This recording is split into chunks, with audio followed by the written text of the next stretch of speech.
a bit of that coolness in you also. So what would you say is the difference between a person as a character and a person as a Twitter handle? In the sense of how do we tell the story of the Twitter handle differently from how we tell the character differently? That's a difficult one.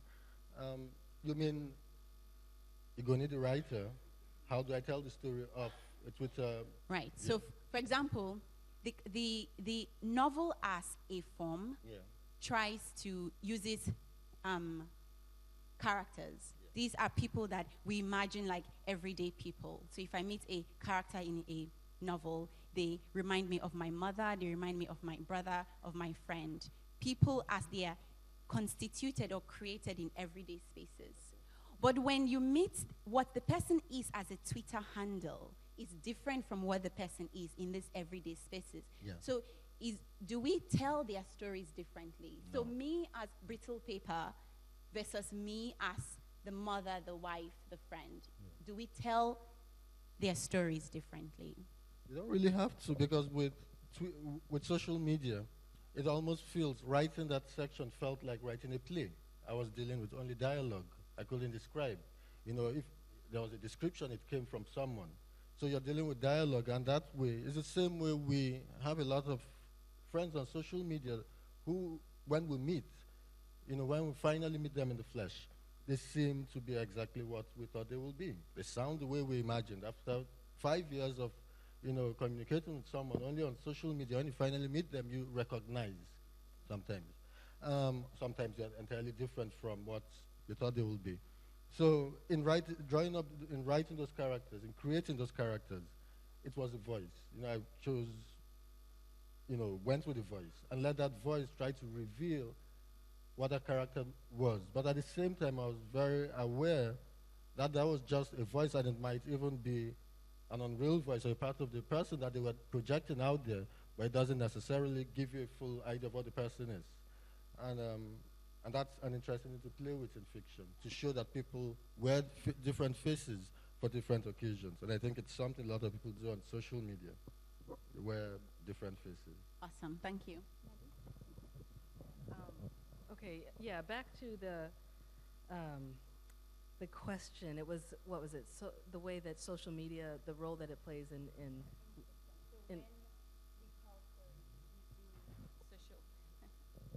when we tell stories using digital technology. Okay.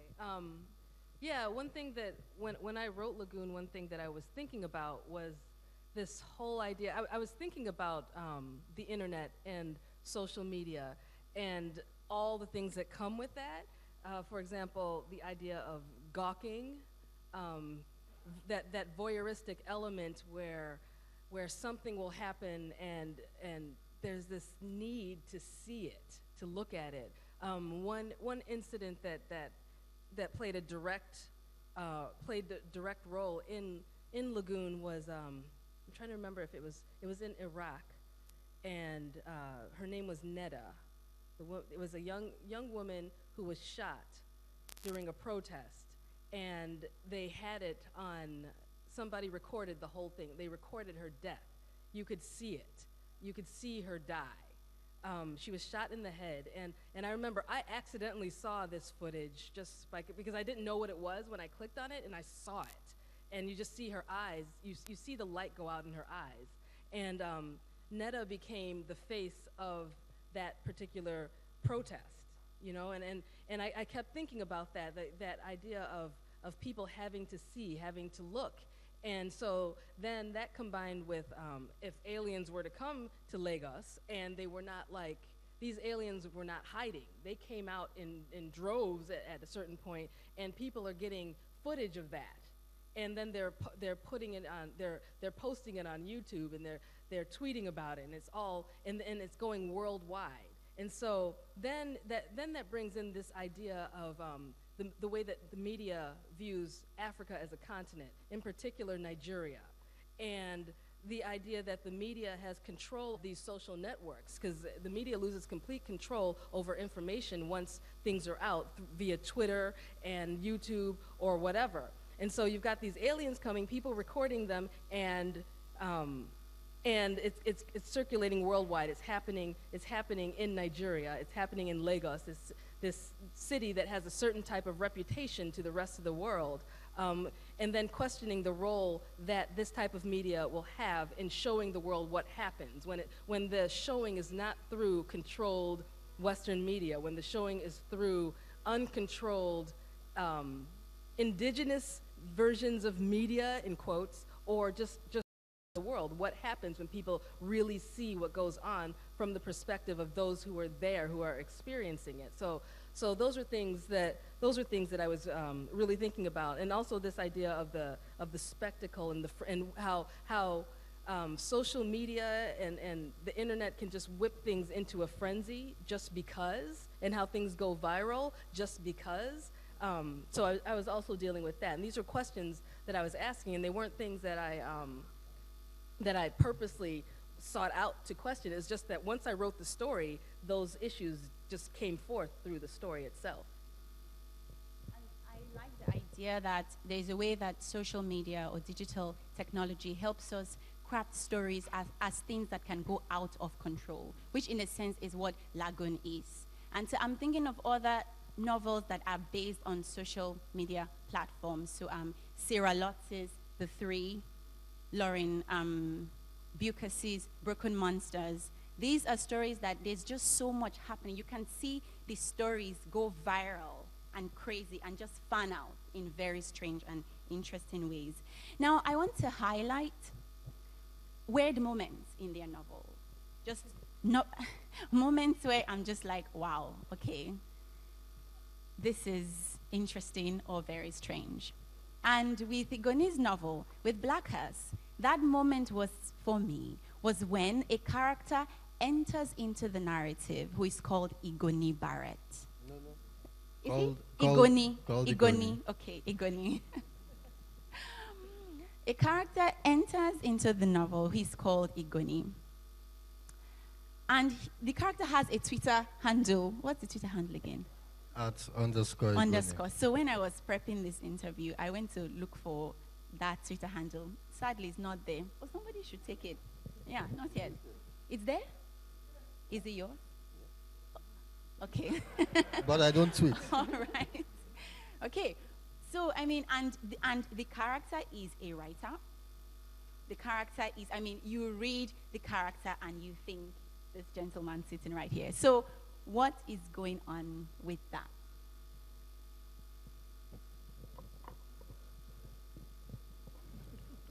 I don't know. What happened was my character wakes up. This character has been trying to get a job for many years. He wakes up and is white. He's afraid to tell his mother, he's afraid to tell his family, and he wants a job. So he leaves home and then gets a job.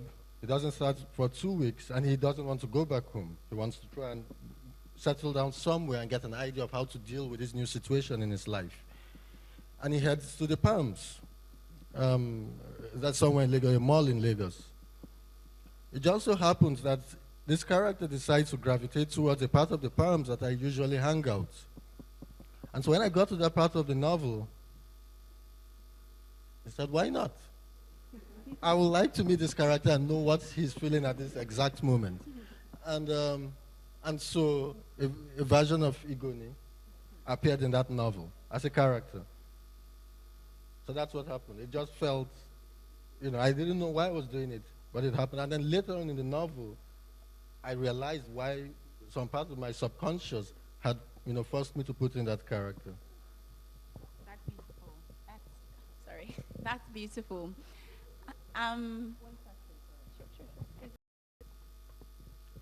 Fura is me. Every character in that novel is me. It comes out of my head. But then it's what version of me? I mean, is it the version I show my mother? Is it the version I show the audience at the book festival? Is it the version I show, for writers, we know that everything we create comes out of us, even if it's based on what we think is factual. But even if it's factual, it's our way of seeing the world. You know, the way I view Inedi is not the way Inedi sees herself. You know, so yes, it is Igoni, but it's not all me. You know, it's the same way Fura is partly me, the same way a cockroach in that novel is also me.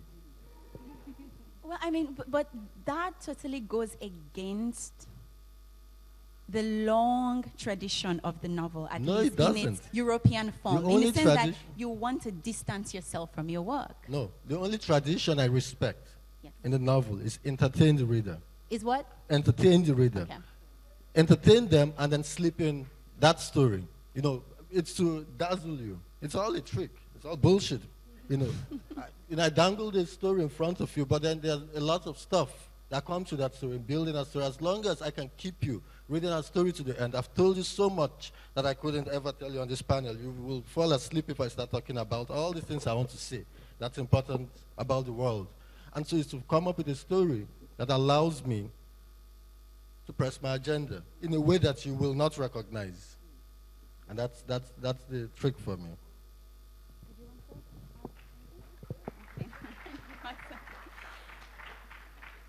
Okay, so I would now turn to the weird moment in Nedi's work. And this is not, I don't think is weird. I think it's more of a wow moment. There is a character called Anthony de Craze.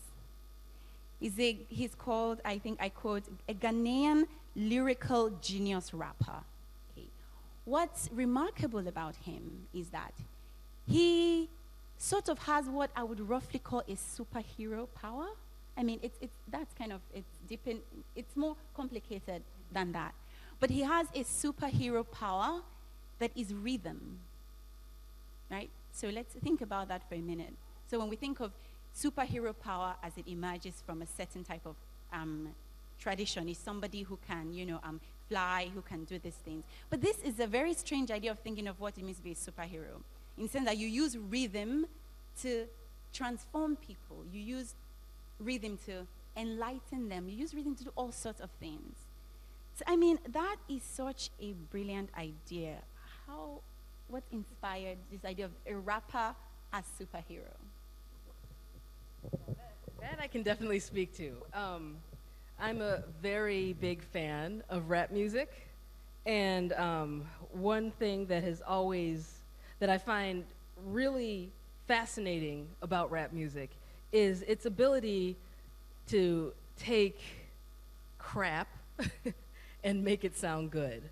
You know, they could say anything, anything that's absolutely vulgar, irrational, nonsensical, whatever, and they can make it sound good. And I've always loved that and been fascinated by it. And it's more, when it comes to rap music, it's more than just the gift of gab. There's something else going on there. You listen to rappers like Drake and J. Cole, and J. Cole's decent, but I don't like Drake. He's just, but we'll just stick with Drake. Drake has this ability to just kind of drawl his way into just nonsense. I'm sure all of you saw the video that he had. Woo, that video. It was what was it, Hotline Bling?